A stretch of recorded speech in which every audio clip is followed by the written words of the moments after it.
কাল ঠিকঠাক মতো ইন্টারভিউ দিও। অবশ্যই দিব। আমার তো মনে হচ্ছে তোর মা ধরা খেয়ে যাবে। মা, তোমার উপর কিন্তু অনেক কিছু নির্ভর করতেছে। আমার চাকরি, মিরাজের চাকরি, তুমি যদি একটু উল্টাপাল্টা করছো সব যাবে, সব। তোর বাবার কথা শুনিস না তো, দেখবি আমি ফার্স্ট ক্লাস ইন্টারভিউ দেব, আমার চাকরি হয়েই যাবে। দেখা যাক কি করো। কি ব্যাপার? ছেলে, তুই বাসার ভিতরে ঢুকলি কি করে? হ্যাঁ, আমি তো দেয়াল টুপকে এসেছিলাম, কিন্তু আপনার মেয়ে। আমার মেয়ে? আমার মেয়ে কি? তুই লুকিয়ে লুকিয়ে ছেলে মানুষকে ঘরে ঢুকিয়েছিস?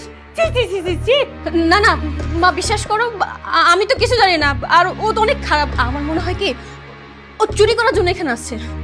দারোয়ান কোথায়? এই দারোয়ান! দারোয়ান! স্যার, ও বাড়ির ভিতরে ঢুকলো কি করে? কি করে ঢুকলো? স্যার উনি তো দুপুরবেলা আসছে। এই কি ব্যাপার, রাত হয়ে গেছে, আপনি জান না কেন?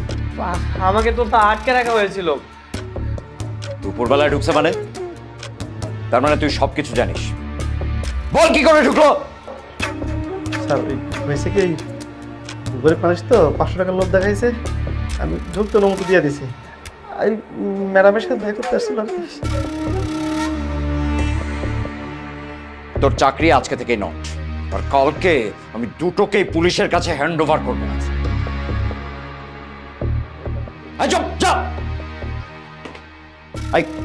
তোকে